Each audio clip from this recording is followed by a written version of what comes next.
বর্তমান সরকারকে অনভিজ্ঞতা এবং ষড়যন্ত্রের মাসুল দিতে হবে, এটাই সত্য। এখানে অনভিজ্ঞ লোক অনেককে আপনারা সম্পৃক্ত করেছেন, বিতর্কিত অনেক লোকদেরকে আপনারা সম্পৃক্ত করেছেন। হাসিনার তাবেদার বাহিনীরা এখনো সরকারি চাকরিতে বহাল আছে বিভিন্ন জায়গায়, আমি একটা জায়গায় বলবো না, বিভিন্ন জায়গায়। সুতরাং তারা হাসিনার কাজ করবে, আপনার কাজ করবে না। এখনো কোনো বড় দুর্নীতিবাজ ধরা পড়ে নাই, এটাই দুঃখের বিষয়।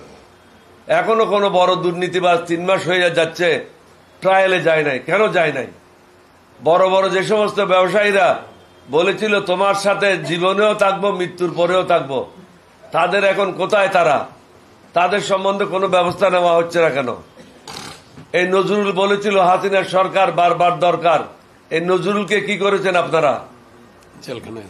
জেলখানায় থাকলে তো হবে না, তাকে ফ্লোরে শোয়ে দেন, ফ্লোরে শোয়ে তার কাছে যে অবৈধ টাকাগুলি আছে এগুলি উদ্ধার করেন। বড় বড় ব্যবসায়ীরা যে সমস্ত অবৈধ টাকা নিয়ে বসে আছে, বড় বড় অফিসাররা যেভাবে টাকা রোজগার করেছে অবৈধভাবে, তাদেরকে আর্মি ব্যারেকে বা পুলিশের ব্যারেকে ফ্লোরে শোয়ে দেন এবং তাদের কাছ থেকে জনগণের টাকাগুলি উদ্ধার করার ব্যবস্থা নেন। তাদেরকে জেলে দিয়ে তো আমার লাভবান হব না। আমরা লাভবান হব যখন জনগণের টাকাগুলি আমরা তাদের কাছ থেকে উদ্ধার করতে পারবো।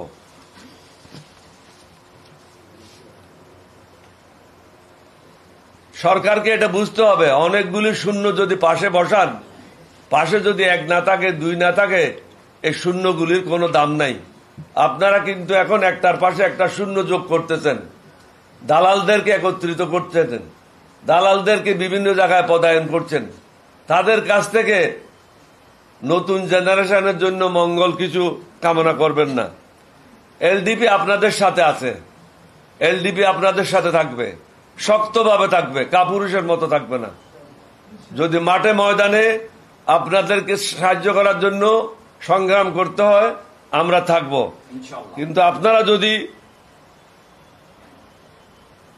ফেল হয়ে যান তাহলে জাতির জন্য একটা বিপর্যয় আসবে।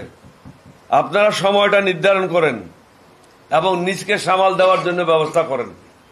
আপনাদের মধ্যে অনেকে বেসামাল আছে, মনে হয়েছে মন্ত্রী হয়েছে, ফ্ল্যাগ উড়াচ্ছে, অনেক কিছু হয়ে গেছে। অনেক কিছু হয় নাই। আপনারা ফ্ল্যাগ পান নাই, আপনারা মন্ত্রিত্ব পান নাই, বরং 18 কোটি মানুষের দায়িত্ব আপনারা পেয়েছেন। সেই দায়িত্বটা কিভাবে পালন করবেন, মেহরবানি করে সেটা বোঝার চেষ্টা করেন। বাজার নিয়ন্ত্রণ খুবই কঠিন বিষয়। সিন্ডিকেটের হাত থেকে এখনো মুক্ত হয় নাই, চাঁদাবাজদের হাত থেকে এখনো মুক্ত হয় নাই। এই চাঁদাবাজিতে শুধু রাজনৈতিক দলের সদস্যরা না, পুলিশের সদস্যরা এটার সাথে জড়িত। পুলিশ যদি জড়িত না থাকে, কোন থানায় চাঁদাবাজি হইতে পারবে না। আমি মনে করি প্রধান উপদেষ্টা মহোদয়ের উপর উচিত হবে আপনি দিক নির্দেশনা দেন প্রত্যেকটা ওসিকে, যে আপনার থানায় যদি, আপনার এলাকায় যদি কোনো অন্যায় কাজ সংগঠিত হয়, তাহলে আপনাকে এটার জন্য দায়িত্ব নিতে হবে, আপনার বিরুদ্ধে ব্যবস্থা নিতে হবে, আপনাকে চাকরিচ্যুত করা হবে। আপনার এলাকাতে যদি চাঁদাবাজি হয়, আপনাকে জেলে দেওয়া হবে, আপনাকে শাস্তি দেওয়া হবে। এই ধরনের জবাবদিহিতা নিশ্চিত না করতে পারলে চাঁদাবাজদেরকে বন্ধ করা যাবে না। চাঁদাবাজেরা 60-40-তে চলে যায়। আপনারা বুঝেছেন 60-40 কি? যারা সরকারে আছে তারা হলো 60%, যারা সরকারে নাই তারা হলো 40%। 60-40-তে চলে যায় সবসময়। এইগুলি বন্ধ করতে হবে। পুলিশের পক্ষে এটা বন্ধ করা খুবই কঠিন বিষয় নয়।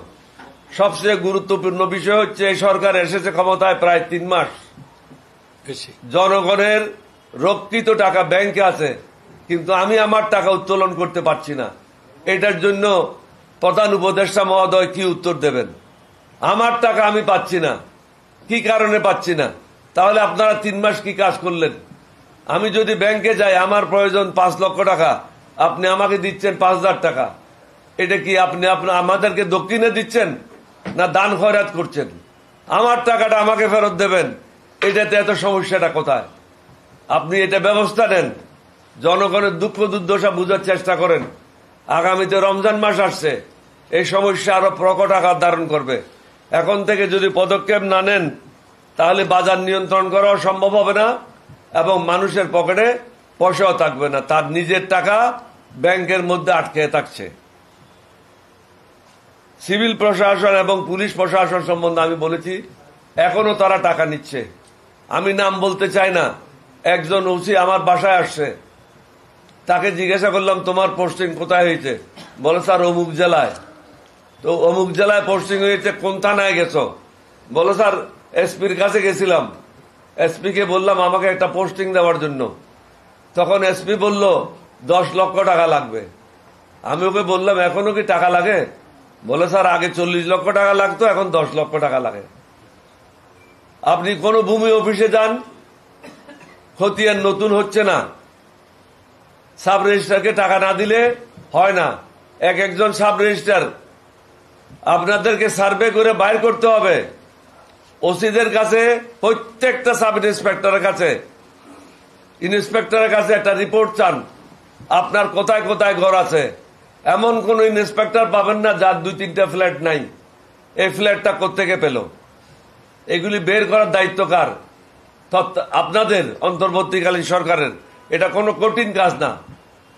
মিনিস্ট্রি থেকে একটা সার্কুলার জারি করা হবে, কার কাছে কয়টা ফ্ল্যাট আছে অনতিবিলম্বে সরকারকে অবহিত করো, এবং এই ফ্ল্যাটগুলি কিভাবে পেয়েছো, কিভাবে খরিদ করেছো তার বর্ণনা দাও। তাহলে আপনারা সঠিক তথ্যটা পেয়ে যাবেন। আগামীতে তারা আরো সজাগ হবে। কিন্তু এই ধরনের জবাবদিহিতামূলক কোন পদক্ষেপ গত 3 মাস 3.5 মাস আমি দেখি নাই। আমি অনুরোধ করব ডক্টর মোহাম্মদ ইউনূস সাহেবকে, আপনি আমার খুব ঘনিষ্ঠ বন্ধু মানুষ, বয়সে আমি আপনার থেকে বড়। আপনার জন্ম 40 সালে, আমার জন্ম 39 সালে। আপনার সাথে আমার দীর্ঘদিনের পরিচয়, আমরা একসাথে অনেক সময় কাটিয়েছি। শক্ত হাতে ধরুন, না হলে ফসকে যাবে। এটাই হলো আমার শেষ বার্তা।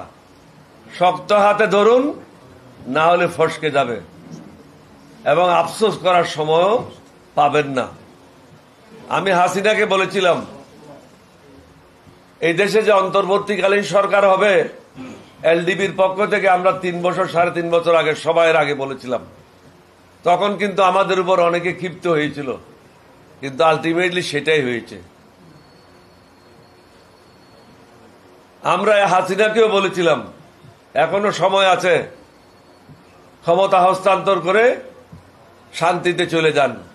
তিনি কিন্তু বিশ্বাস করেন নাই, কারণ তিনি হলেন নমরুদ, তিনি হলেন ফেরাউন, আল্লাহর উপর বিশ্বাস করে নাই।